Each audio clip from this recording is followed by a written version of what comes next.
So today, we're going to talk about something that sounds so simple but is actually one of the hardest things we do as humans, the art of letting go.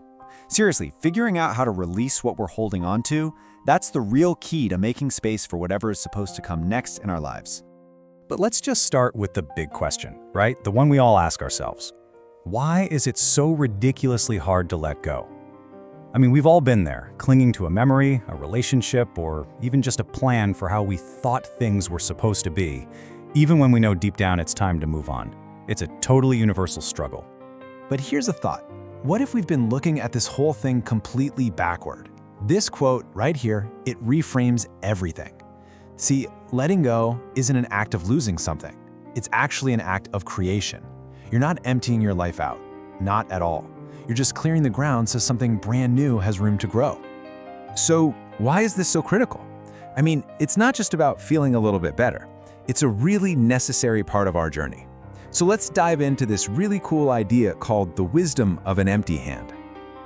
Okay, here's a powerful metaphor for you. Just picture your hands right now, clenched in a tight fist around something. You literally cannot accept anything else that someone might try to give you, right?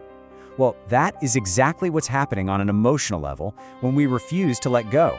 We're so busy holding on, we can't receive what's next. There's this great Zen story that illustrates this perfectly.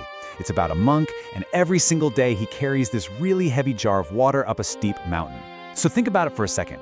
What's the heavy jar you're carrying? Is it a grudge, some old regret, an identity that doesn't fit anymore? And then, one day, an accident happens.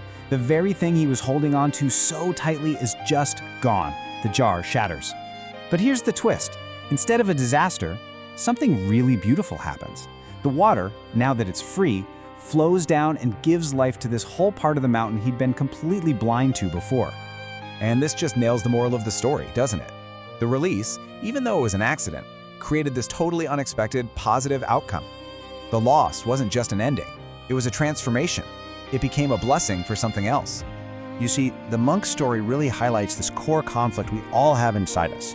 Our logical mind, it craves control. It wants certainty. It absolutely panics in the unknown.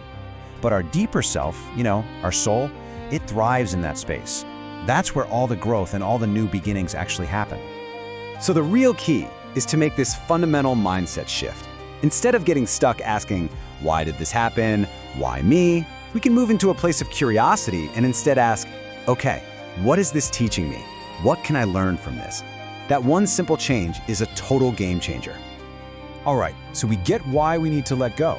But now for the million-dollar question, how do we actually do it? How do we practice this and start aligning ourselves with the natural flow of life? Well, there's a key concept from Taoism called Wu Wei.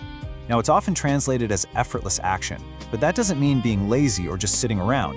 It means acting in harmony with the current of life, flowing with it instead of constantly trying to swim upstream against it. It's all about smart, trusting action. And this is a really, really important point. Letting go is not the same as giving up. It is not resignation. It's not abandoning your dreams.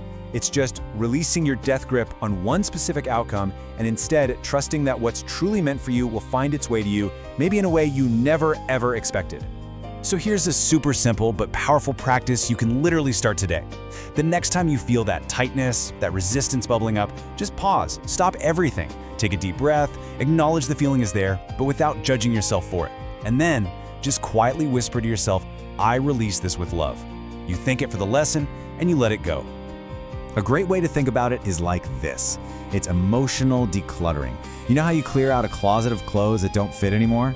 It's the same thing.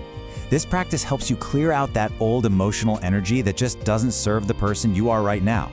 You just can't step into your next chapter when you're still carrying all the heavy baggage from the last one. Okay, now let's zoom out for a second and just look at the world around us. Because you know who the greatest teacher on letting go is? It's nature itself. This isn't some foreign concept we have to learn. It's literally the rhythm of all life.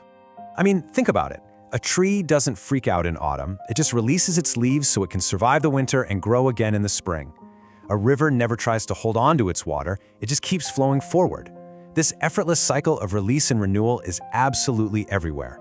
It really makes you wonder why we humans are the only ones who struggle with it so much. And that kind of leads to this really profound thought. What if letting go isn't some new skill we have to go out and master? What if it's an innate wisdom we were all born with, a natural part of our being that we've just forgotten how to do? Our soul already knows how. So, I'll leave you with this question for you to reflect on. Just take a quiet moment and ask yourself, really honestly, what are you holding on to so tightly? Is it pain from the past? Is it guilt over a mistake? Or maybe it's an old dream that's actually preventing a new one from taking root? The beautiful thing is, you don't have to force the release. You just have to allow it to happen. Because in the end, peace isn't found by winning the fight. It begins the moment you simply stop resisting what is.